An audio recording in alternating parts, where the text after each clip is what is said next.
Regresamos con el análisis político con Vladimir Villegas, Germán Ferrer, y recordamos que nos pueden escribir a la etiqueta análisis político. Bueno, repasábamos un poco lo que y tenías allí algunos mensajes, ¿no? Por ejemplo, dice aquí Raptor ¿quién habla de soberanía aquí si hasta llega el presidente Ortega insultando a los venezolanos? Y también, bueno, hay otros mensajes de otra naturaleza, pero ¿por qué no hablamos del triunfo de la gran mayoría de Venezuela aquí en elecciones generales ya? Dice Águila del Zulia.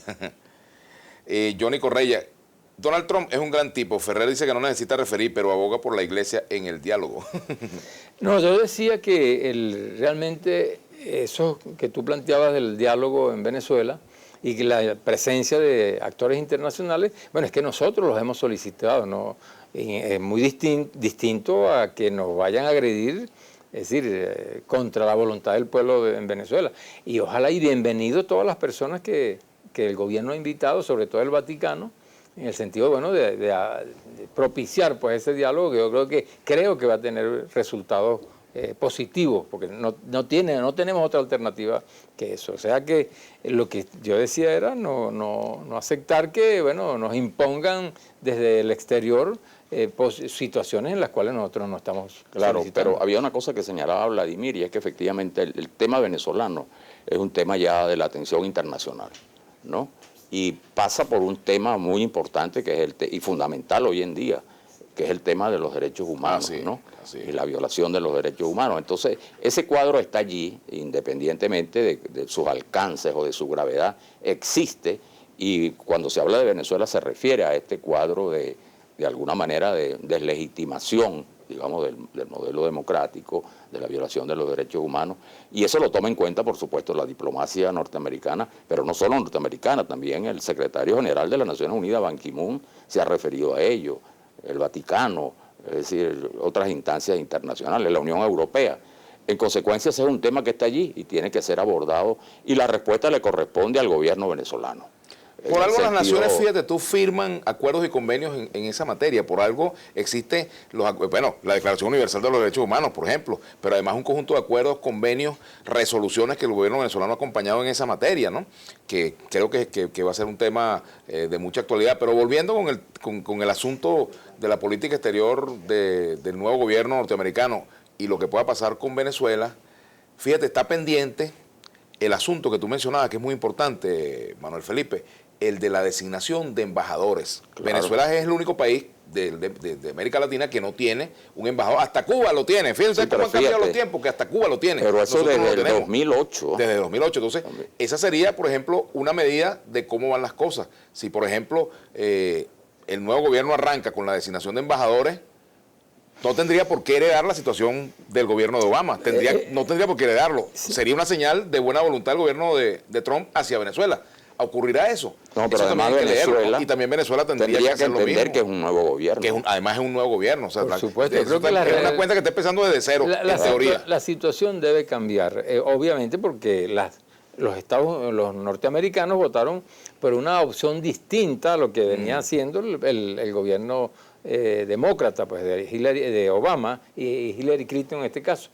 Y evidentemente que todas las ofertas que hizo Trump de, bueno, irse a lo interno de su país, de los Estados Unidos, bueno, también incide en todo lo que es la política internacional. O sea que ellos, a mi modo de ver, lo que dice Trump, es que se van a concretar, a centrar fundamentalmente en lo que son los problemas bien graves que tiene Estados Unidos, problemas de desempleo, un problema de la baja incluso desde el punto de vista industrial, de la capacidad industrial de los Estados Unidos, que ha mermado porque las fábricas de los Estados Unidos se han ido a otros países en función de esa economía financiera que es la que está gravitando en los Estados Unidos, y que Trump está de alguna manera en contra de esa propuesta que instalaron pues, los demócratas en Estados Unidos.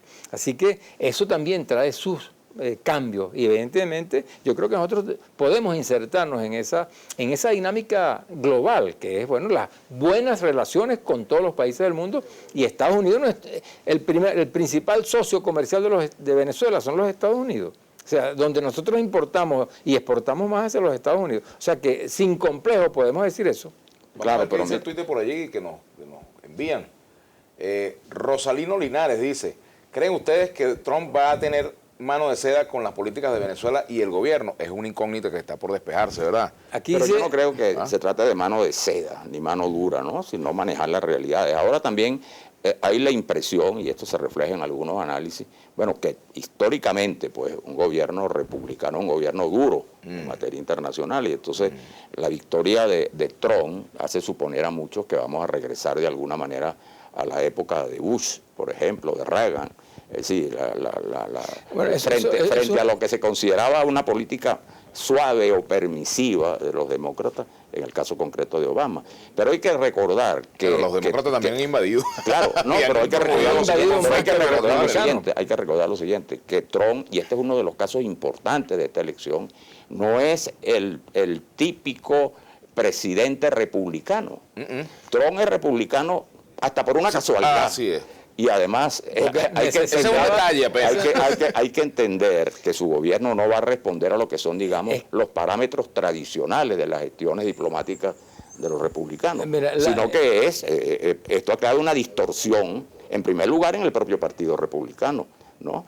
Por supuesto, ahora se unifica, como es lógico, y ha conquistado la presidencia su candidato, pero como producto de una serie de modificaciones que se han generado en la política norteamericana, ¿no? Ahora, también allí hay un elemento y es precisamente la situación que tiene él en el Congreso. Precisamente muchas de los representantes, tanto en el Senado como en la Cámara de Representantes, no son incondicionales, ni van a ser incondicionales a las líneas políticas de Trump. Y esa política de Estados Unidos es bien interesante, realmente, porque muchos republicanos votan por propuestas de los demócratas y viceversa, ¿no? También hay otro elemento que tiene que ver con China y Rusia, fíjate tú. Por ejemplo, Venezuela tiene alianza estratégica, vamos a decir que alianza comercial y más vínculos políticos con China y Rusia. Tiene vínculos políticos con China y Rusia. Habría que ver si la estrategia de Estados Unidos va hacia un acercamiento con Rusia y un distanciamiento con China, qué es lo que va a pesar en el caso venezolano. Porque tenemos una relación con Rusia muy importante, pero estamos altamente endeudados con China. ¿Hacia dónde va a cojear el cariño venezolano, no? Alguien dice aquí, por ejemplo, Bolívar Divisa, dice, el triunfo de Trump es bueno, pero mejor es analizar la economía venezolana producto de malas políticas. Ah, bueno, claro, y ese es otro tema, ¿no? Ese es otro tema para estamos analizando justamente la situación de Estados Unidos y Venezuela. La gran pregunta es, ¿qué espera la derecha venezolana del nuevo gobierno de Estados Unidos? Sean sinceros. Bueno, que la derecha, que responda, yo aquí creo que yo sepa, aquí no hay nadie de la derecha sentado. Bueno, es lógico suponer, ¿no?